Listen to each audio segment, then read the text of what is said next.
പ്രിയപ്പെട്ടവർ, ഈ വചന പ്രഘോഷണം നിങ്ങൾ വളരെയേറെ ശ്രദ്ധിക്കണം. അതായത് എപ്പോഴും കൃപാസനം നിങ്ങൾക്ക് നൽകുന്നത് how to do it, what is the know how of getting grace. ആ രീതിയിലാണ് ഈ വചനം ധ്യാനിച്ച് പോകണം. ഞാൻ എങ്ങനെ പ്രാർത്ഥിക്കണത്, അങ്ങനെ ധ്യാനിക്കണത്, അങ്ങനെ നിങ്ങൾക്ക് തരണത്. അതായത് ഇപ്പോൾ അസ്വീകാര്യമായ സമയമുണ്ട്, പ്രസാദാത്മകമായ സമയമുണ്ട്. പക്ഷേ നോ ടെൻഷൻ, നമ്മൾ ടെൻഷൻ അടിക്കത്തില്ല. എന്താ കാര്യം? നമുക്കൊരു മരിയൻ വേ ഉണ്ട്. ഇപ്പം ഞാൻ അമ്മയെക്കുറിച്ച് പറയുമ്പോൾ നിങ്ങൾ ഓർക്കരുത് കർത്താവിൻ്റെ ഒപ്പം ഞാൻ പാരലായിട്ട് അമ്മയെ കൊണ്ടുവരികയാണ്. നോ, നെവർ നോട്ട്, ഒരിക്കലുമില്ല. എന്താണ് അമ്മ അവിടെ ഈ സ്വീകാര്യമായ അല്ലാത്ത സമയത്തെ സ്വീകാര്യമാക്കുന്നതിന് അമ്മ ഉപയോഗിച്ച ടെക്നിക്ക് എന്താണെന്ന് നിങ്ങൾ അറിയണം. അത് പരിശുദ്ധാത്മാവിൻ്റെ അനന്ത ജ്ഞാനത്തിൽ നിന്ന് കിട്ടുന്ന ടെക്നിക്കാണ്. എന്താണ് പരിശുദ്ധ അമ്മ?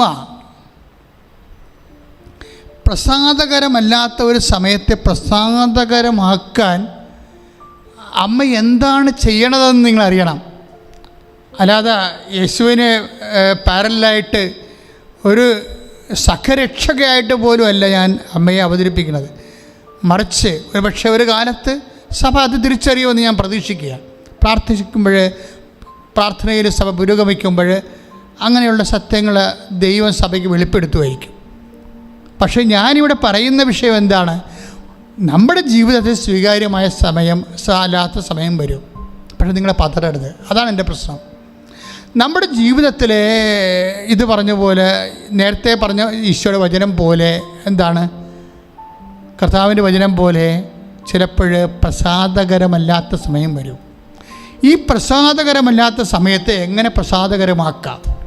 First question. അല്ലെങ്കിൽ സ്വീകാര്യമല്ലാത്ത സമയത്തെ എങ്ങനെ സ്വീകാര്യമാക്കാൻ? Second question. അപ്പോൾ ആരെയാണ് അതിനെന്ത് ചെയ്യണം? ആരെയാണ് ദൈവം പ്രസാദിക്കണമെന്ന് അറിഞ്ഞാൽ മതി. ഇപ്പം പ്രസാദകരമല്ലാത്തൊരു സമയത്ത് ഇപ്പം നിൻ്റെ കുടുംബത്തിന് ഇത് ചെറിയ പ്രയത്നത്തിന് കാര്യം ഞാൻ നിങ്ങൾക്ക് പറയുമ്പോൾ നമ്മുടെ വിജാതി സഹോദരങ്ങളെ, മറ്റ് വിശ്വാസങ്ങളുള്ള സഹോദരങ്ങളെ സമയത്തെക്കുറിച്ച് പറയുന്ന പോലെ നിങ്ങൾ ചിന്തിച്ചു പോകും. അങ്ങനെ ചിന്തിക്കരുത്, അതല്ല പ്രശ്നം. ദൈവം സ്വീകരിക്കുന്ന സമയമുണ്ട്, ദൈവം സ്വീകരിക്കാത്ത സമയമുണ്ട്. അങ്ങനെ ഉണ്ടായിരുന്നു. പക്ഷേ ഈശോയുടെ ദൈവരാജ്യത്തിൻ്റെ പുനരുദ്ഘാടനത്തിന് ശേഷം അതിൻ്റെ അടയാളമായിട്ട് ഈശോയുടെ മഹത്വം വെളിപ്പെടുന്ന ആദ്യത്തെ അടയാളമായ കാനായിലെ കല്യാണത്തിൽ നടന്ന അത്ഭുതത്തിന് ശേഷം നമുക്ക് പറയാം സ്വീകാര്യമല്ലാത്ത സമയത്തെ അമ്മ സ്വീകാര്യമാക്കും. പ്രസാദകരമല്ലാത്ത സമയത്ത് കുടുംബത്തിലുണ്ടെങ്കിൽ അമ്മ പ്രസാദകരമാക്കും. അതെങ്ങനെയാണ് ആക്കണമെന്നറിയണം. അല്ലാതെ അച്ഛൻ അമ്മയുടെ ഒപ്പം കൊണ്ടോ ഈശോയുടെ ഒപ്പം കൊണ്ടൊന്ന് അമ്മയെ പ്രതിഷ്ഠിച്ചെന്നല്ല പറയേണ്ടത്. അതെങ്ങനെയാണ് ആക്കണത്? അതിന് അമ്മ എന്താണ് ചെയ്തത്? അമ്മ എന്താ ചെയ്തത്? നമുക്കറിയാം ദൈവതിരുസ്ഥനി ഒരു വ്യക്തി പ്രസാദകരമാകണത് എങ്ങനെയാണ്? എക്ടോർവൈ ഞാനല്ലെങ്കിൽ നിങ്ങൾ ദൈവതിരുസന്നിധിയിൽ ഒരു വ്യക്തി പ്രസാദകരമാകണത്, ദൈവത്തിന് പ്രിയപ്പെട്ടതാകണത് എങ്ങനെയാണ്? അല്ലെങ്കിൽ അതായത് അത് മത്തായി ശ്ലീഹയുടെ സുവിശേഷത്തിലാണ് ഉള്ളത്. 12:18 എന്താണ്? ഇതാ ഞാൻ തിരഞ്ഞെടുത്ത എൻ്റെ ദാസൻ, എൻ്റെ ആത്മാവ് പ്രസാദിച്ച എൻ്റെ പ്രിയപ്പെട്ടവൻ, എൻ്റെ ആത്മാവ് പ്രസാദിച്ച എൻ്റെ പ്രിയപ്പെട്ടവൻ, ഞാൻ അവൻ്റെ മേൽ എൻ്റെ ആത്മാവിനെ അയക്കും, ഞാൻ അവൻ്റെ മേൽ എൻ്റെ ആത്മാവിനെ അയക്കും. Praise the Lord. അതായത് ഇതാ ഞാൻ തിരഞ്ഞെടുത്ത എൻ്റെ ദാസൻ ബൈബിളിലെ ഏറ്റവും വലിയൊരു വാക്കാണ്, ഏറ്റവും വലിയ പദവിയാണ്. എന്താണ്?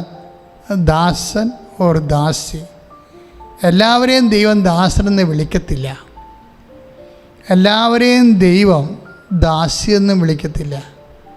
നമ്മൾ പറയുന്ന മാനുഷികമായ അടിമത്തത്തിൻ്റെ രീതിയിലുള്ള ദാസനും ദാസ്യമല്ല ബൈബിളിലെ ദാസനും ദാസിയും. ബൈബിളിലെ ദാസൻ എന്ന് പറയണത് നമുക്കറിയാം എന്താണ്? ഇതാ ഞാൻ തിരഞ്ഞെടുത്ത, ഇപ്പം മത്തായി ശ്ലീഹയുടെ സുവിശേഷം 12:18 ഇതാ ഞാൻ തിരഞ്ഞെടുത്ത എൻ്റെ ദാസൻ, എൻ്റെ ആത്മാവ് പ്രസാദിച്ച എൻ്റെ പ്രിയപ്പെട്ടവൻ, എൻ്റെ ആത്മാവ് പ്രസാദിച്ച എൻ്റെ പ്രിയപ്പെട്ടവൻ. അപ്പം ആത്മാവ് പ്രസാദിച്ച ആളിനാണ് ദാസൻ. അവിടെയാണ് വിഷയം. ഇപ്പം അല്ലെങ്കിൽ ദാസൻ്റെ മേലാണ് ആത്മാവ് പ്രസാദിക്കുന്നത്. അപ്പോൾ നമ്മൾ ചോദിക്കും, ആരാണ് ദാസൻ, ആരാണ് ദാസി?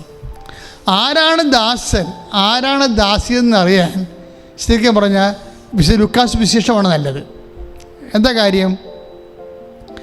അമ്മ ഇതുപോലെ ഒരു പ്രത്യേക പ്രതിസന്ധിയിൽ ദൈവത്തോട് ചോദിക്കുന്ന ചോദ്യമാണ്, ഇതെങ്ങനെ സംഭവിക്കും? വിശുദ്ധ ലൂക്കാസ് വിശേഷം 1:34. അച്ഛൻ ഇടയ്ക്കിടയ്ക്ക് പറയാമെന്നാണ്.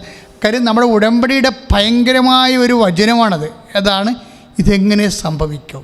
ഇപ്പോൾ 13 വർഷമായിട്ട് മക്കളില്ല.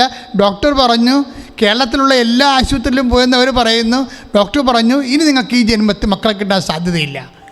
അപ്പോഴവളുടെ അമ്മ പറയും, നീ കൃപാസനം വരെ ഒന്ന് പോയി നോക്ക്. അപ്പോൾ അവൾ ചോദിക്കുന്ന ചോദ്യമാണ്, ഇതെങ്ങനെ സംഭവിക്കും? കാര്യം ഞാൻ ചെയ്യാവുന്ന എല്ലാം ചെയ്ത് നേരത്തെ കാഴ്ച എല്ലാം കഴിഞ്ഞു, ഇനി എന്ത് ചെയ്യാനാണ്, എങ്ങനെ സംഭവിക്കാനാണ്? പക്ഷെ അതിന് ദൈവത്തിന് 2 ഉത്തരമില്ല, ഒറ്റ ഉത്തരമേ ഉള്ളൂ. എങ്ങനെ സംഭവിക്കുമെന്ന് ചോദിക്കുന്ന ചോദ്യത്തിന് ഒറ്റ ഉത്തരമേ ദൈവത്തിനുള്ളത്. എന്താണ് ദൈവത്തിൻ്റെ ഉത്തരം? പരിശുദ്ധാത്മാവ് നിൻ്റെ മേൽ വരും. ലൂക്കാസ് വിശേഷം 1:35. പരിശുദ്ധാത്മാവ് നിൻ്റെ മേൽ വരും. ഏറ്റു പറഞ്ഞേ, പരിശുദ്ധാത്മാവ് നിൻ്റെ മേൽ വരും. അത്യുന്നതന്റെ ശക്തി നിന്നിൽ പ്രവർത്തിക്കും. Praise the Lord. അപ്പോൾ ഈ മാനുഷികമായ പ്രവർത്തനമൊന്നുമില്ല, ശാസ്ത്രത്തിൻ്റെ പ്രവർത്തനമൊന്നുമില്ല, ഔഷധത്തിൻ്റെ പ്രവർത്തനമൊന്നുമില്ല. എന്താ സംഭവം? ബൈബിള് 2 തരം പ്രവർത്തനങ്ങളെ പറയുന്നുണ്ട്. ലോകം ഒറ്റ പ്രവർത്തനങ്ങളെ പറയുന്നുള്ളൂ, മാനുഷികമായ പ്രവർത്തനങ്ങളെ പറയുന്നുള്ളൂ. ഒന്നെങ്കിൽ ശാസ്ത്രം, അല്ലെങ്കിൽ ശേഷി, അല്ലെങ്കിൽ ശേമുഷി, ഒന്നെങ്കിൽ മണി, അല്ലെങ്കിൽ മസിൽ. ഇങ്ങനെയുള്ള പ്രവർത്തനമേ മാനുഷികമായിട്ടുള്ളൂ. അവിടെ അത് നടന്നില്ലെങ്കിൽ ആ സംഭവം സ്റ്റോപ്പ് ചെയ്യും. പക്ഷേ വിശുദ്ധ ഗ്രന്ഥം എന്താ പറയണത്? നിങ്ങളുടെ ഈ നാളെ ചത്തുപോണ മനുഷ്യനെക്കുറിച്ച് പറയുന്ന വിഷയമല്ല. 2 തരം ശക്തിയുണ്ട്. ഒന്ന് മാനുഷികമായ ലോകത്തിൻ്റെ ശക്തി, മറ്റേതെന്താണ്? ഉന്നതത്തിൻ്റെ ശക്തി. അതാണ് അമ്മ ചോദിക്കുമ്പോൾ ഇതെങ്ങനെ സംഭവിക്കുമെന്ന് ചോദിക്കുമ്പോൾ ലൂക്കാ 1:35 മാലാഖ പറയുന്ന മറുപടി എന്താണ്? പരിശുദ്ധാത്മാവ് നിൻ്റെ മേൽ വരും. ഇപ്പം ഞാൻ ആ മകളോട് പറഞ്ഞില്ലേ, കേരളത്തിൽ എല്ലാ ആശുപത്രിയിലും പോയി മകളെ എന്ന് പറയുമ്പോൾ അവൾ നിലവിളിക്കുമ്പോൾ എന്താണ് പറയണത്? നീ പോയിക്കൊള്ളുക, കർത്താവ് നിനക്ക് കുഞ്ഞിനെ തരും. അതെന്താ പറയണത്? അത്യുന്നതൻ്റെ ശക്തിയിലാണ് പറയണത്. അത് ബൈബിളിൽ 2000 കൊല്ലം നമ്മൾ സംഭവിച്ചതല്ല, കൃപാസനത്തിൽ 1 കൊല്ലം മുമ്പ് സംഭവിച്ച വിഷയമാണ്. ഇതാണ് വിഷയം വന്നത്. ഇത് ഒറ്റപ്പെട്ട വിഷയമല്ല, ഇതുതന്നെയാണ് വിഷയങ്ങളെല്ലാം. ഓരോ സാക്ഷ്യവും നിങ്ങൾ കേട്ടോ നോക്കൂ, ഓരോ സാക്ഷ്യവും നിങ്ങൾ കേട്ടോ നോക്കൂ. ആൾക്കാർ കൃപാസനത്തിൽ ഇപ്പോൾ എന്തിനാണ് വരണമെന്ന് ചോദിച്ചു കഴിഞ്ഞാൽ സാക്ഷ്യം പറയാനുണ്ടേ എന്നും ഞാൻ വരുന്നത്. സാക്ഷ്യം പറയാനുണ്ടേ. എന്നിട്ട് അവരെന്ത് വീറോടും വാശിയോടും കൂടിയാണ് അവർ സാക്ഷ്യം പറയണത്. ആരെയൊക്കെ തോൽപ്പിച്ച പോലെയാണ് സാക്ഷ്യം പറയണത്. അവർ തോൽപ്പിച്ചത് ആരെയാണ്? ലോകത്തെ തോൽപ്പിച്ചു. അവർ തോൽപ്പിച്ചത് ആരെയാണ്? മനുഷ്യൻ്റെ ധാരണകളെ തോൽപ്പിച്ചു. അവർ തോൽപ്പിച്ചത് ആരെയാണ്? മനുഷ്യൻ്റെ യുക്തിയെ തോൽപ്പിച്ചു. അവർ ജയിച്ചത് ആരെയാണ്? ദൈവ തിരുമനസ്സ് നിറവേറ്റിക്കൊണ്ടാണ് അവർ ദൈവ തിരുമനസ്സിനെയാണ് ജയിച്ചത്.